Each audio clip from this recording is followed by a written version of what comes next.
Hello students, இன்னைக்கு நம்ம பார்க்க போகிற topic process of resin formation.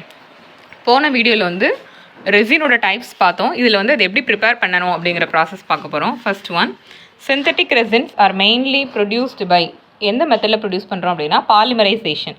Polymerisation அப்படின்னா என்ன அப்படின்னா ஸ்மாலர் மாலிகுல்ஸ் எல்லாமே ஜாயிண்ட் ஆகி ஒரு பிகர் மாலிகுல், அதாவது ஒரு பாலிமர் ஃபார்ம் ஆகிறத என்ன சொல்கிறோம் அப்படின்னா பாலிமரைசேஷன் அப்படின்னு சொல்கிறோம். எக்ஸாம்பிள் வந்து எத்திலீன் மோனோமர்ஸ் எல்லாம் கம்பைன்ட் ஆகி நிறைய எத்திலீன் எல்லாமே சேர்ந்து ஃபார்ம் ஆகிறது பாலி எத்திலீன் அப்படின்னு சொல்கிறோம்.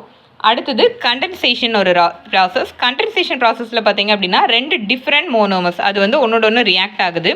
அப்போ அதில் பை ப்ராடக்டாக என்ன கிடைக்கும் அப்படின்னா வாட்டர் இல்லைனா அமோனியா வந்து ரிலீஸ் ஆகுது. எக்ஸாம்பிள் வந்து ஃபீனால் அண்ட் ஃபார்மால்டிஹைட், இது ரெண்டையும் ஆட் பண்ணும்போது நம்மளுக்கு ஃபீனால் ஃபார்மால்டிஹைட் ரெசின் கிடைக்கி அதோட பை ப்ராடக்டாக வாட்டர் கிடைக்கும். எக்ஸாம்பிள் பாருங்கள். ஃபஸ்ட்டு ஃபீனால் ஃபார்மால்டிஹைட் ரெசின்ஸ்க்கு வந்து ரா மெட்டீரியல் என்ன அப்படின்னா ஃபீனால் அண்ட் ஃபார்மால்டிஹைட். அது எதுக்கெலாம் யூஸ் பண்ணுறோம் அப்படின்னா நம்ம வீட்டில் ஸ்விட்சஸ், ப்ளக்ஸு அதெல்லாம் யூஸ் பண்ணுறோம்ல அதோடது.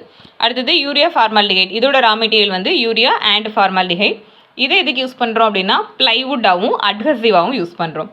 அடுத்தது ஈபாக்சி ரெசின். ஈபாக்சி ரெசினோட ரா மெட்டீரியல் என்ன அப்படின்னா எபிக்ளோரோஹைட்ரின் அண்ட் பிஸ்ஃபினால் ஏ.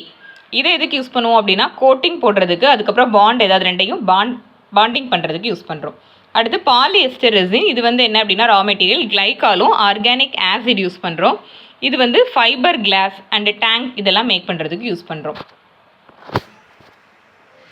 அடுத்தது general procedure for preparation of synthetic resin என்னெல்லாம் அப்படின்னா இப்போ ஃபஸ்ட் என்னது ஃபீனால் ஃபார்மால்டிஹைட் ரெசின் சொல்கிறோம்.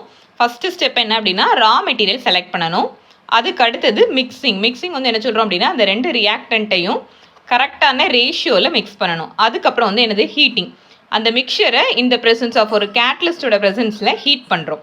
நெக்ஸ்ட் ஸ்டெப் வந்து பாலிமரைசேஷன் இல்லைனா கண்டென்சேஷன்.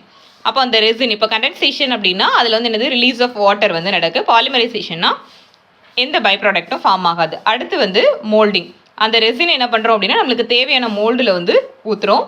அதுக்கப்புறம் க்யூரிங், அந்த மோல்டில் அதை சேர்த்ததுக்கப்புறமா என்ன பண்ணுறோம் அப்படின்னா நம்ம வந்து ப்ரெஷர் கொடுத்துட்டு அது என்ன ஆயிரும் அப்படின்னா ஃபைனலாக ஒரு ஹார்டான இன்சால்யூபிள் ரெசினாக வந்து நம்மளுக்கு கிடச்சிருது. ஓகே, இதோட அப்ளிகேஷன் பார்த்தோம் அப்படின்னா அட்ஹசிவாகவும் சீலண்ட்டாகவும் யூஸ் பண்ணுறாங்க. அதுக்கப்புறம் பெயிண்ட் அண்ட் வேர்னிஷஸாக யூஸ் பண்ணுறோம். எலக்ட்ரிக்கல் இன்சுலேட்டராக ரெசினை யூஸ் பண்ணலாம். அப்புறம் லேமினேட் பண்ணுறதுக்கு ஒரு காம்போசைட் மெட்டீரியலாகவும் இதை யூஸ் பண்ணலாம். ஃபர்னிச்சர், இப்போதைக்கு கன்ஸ்ட்ரக்ஷன் மெட்டீரியலில் வந்து யூஸ் பண்ணுறாங்க. Okay, thank you.